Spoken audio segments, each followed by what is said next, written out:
guys concentrating on one team, but you also can't ignore anybody. Yeah, Coach, kind of briefly we'll talk a little bit more last week about it, but the qualifications and how those automatic qualifiers work from the conference meet to that national championship meet. Our conference is a little bit different than the most of the conferences out there because Concordia is the meet host, so they get an automatic bid. So that has an effect on what happens with the number of at-large bids nationwide, because any conference that has 6 or more teams gets an automatic bid. Their conference champion goes. If you have 12 or more, you get 2. And I think there's only one conference out there, maybe 2, that meet that criteria. But then into our mix, you throw Concordia in there, because if they win, then there's actually one more at-large bid nationwide. Okay. Because if they go on their host bid, then that actually takes one of the at-large bids out of the equation. So, and there's only basically 8 of them at-large bids out there. So the goal is, the way the system's set up, is we should have all the top 20 and hopefully the top 25 ranked teams there. But if you don't win your conference meet, you better race real well against whoever does. And in our case, that's the number 1 rated team in the country on the men's side, right, yeah. and 7 on the women's side. So you need to mix it up with them pretty well so that you come out of the final rating in good shape. Well, perfect, Coach. We wish you a good week off here and preparation for the Cascade Collegiate Conference meet next weekend. All right, thank you. Thank you, Coach. We'll bring up head coach Keith Scarlett now, the EOU women's head coach.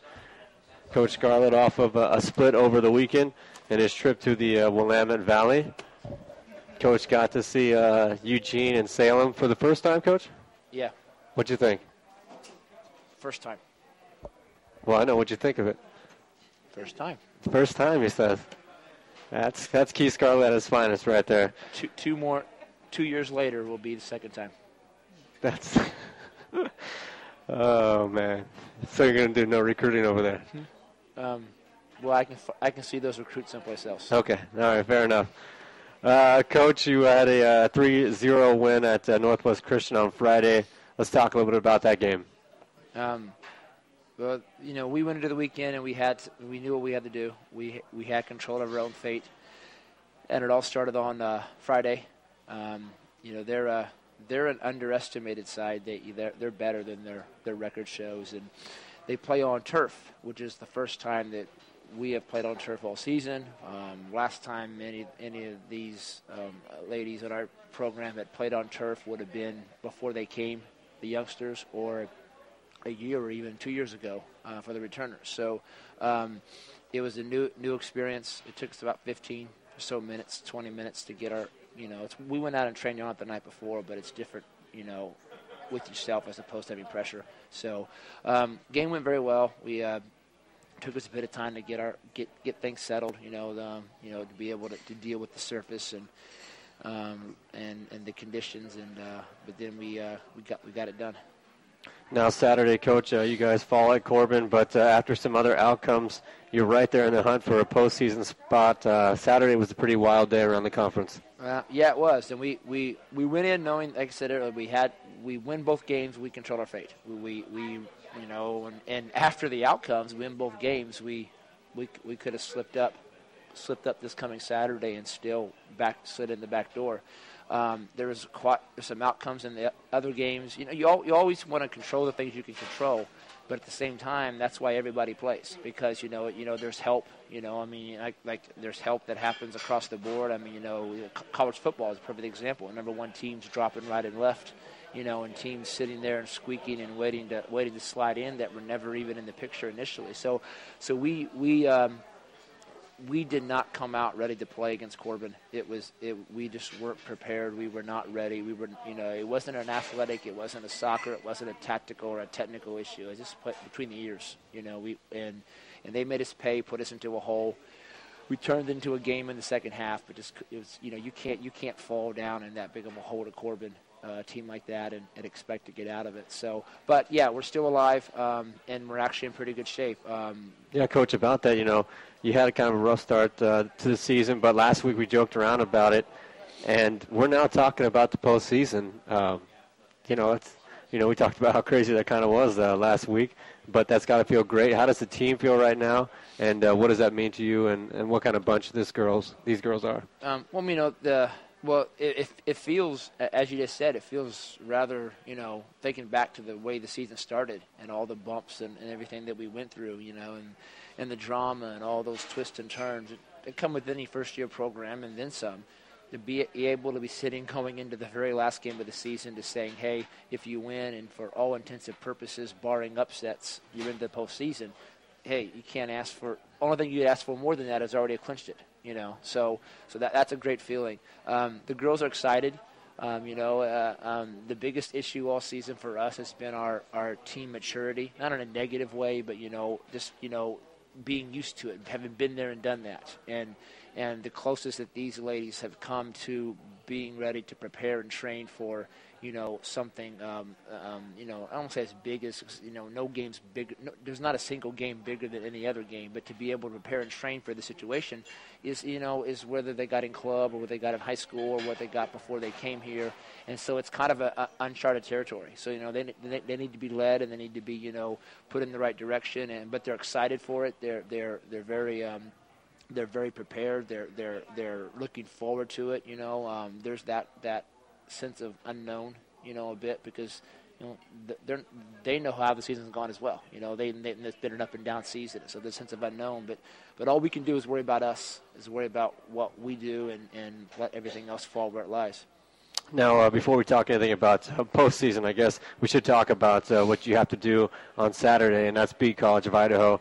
And what are the Yotes bringing to LeGrand? Well, they're in the same boat we are. They have to win.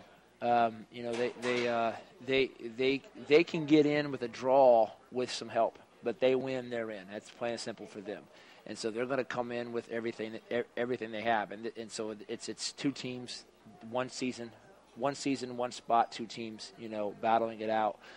They've had an up and down year as well. They've lost some games they shouldn't have lost. They've won some games that maybe they should not have quite have won, and then they've also had some results that have been in their favor and against them. So they've had an up and down season.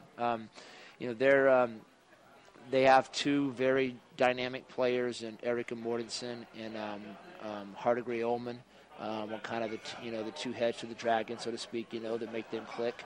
They have the ability to change things. They're a physical group. They're tough on defense. And so they're gonna bring it. I mean, there's no question about it. They're gonna bring it.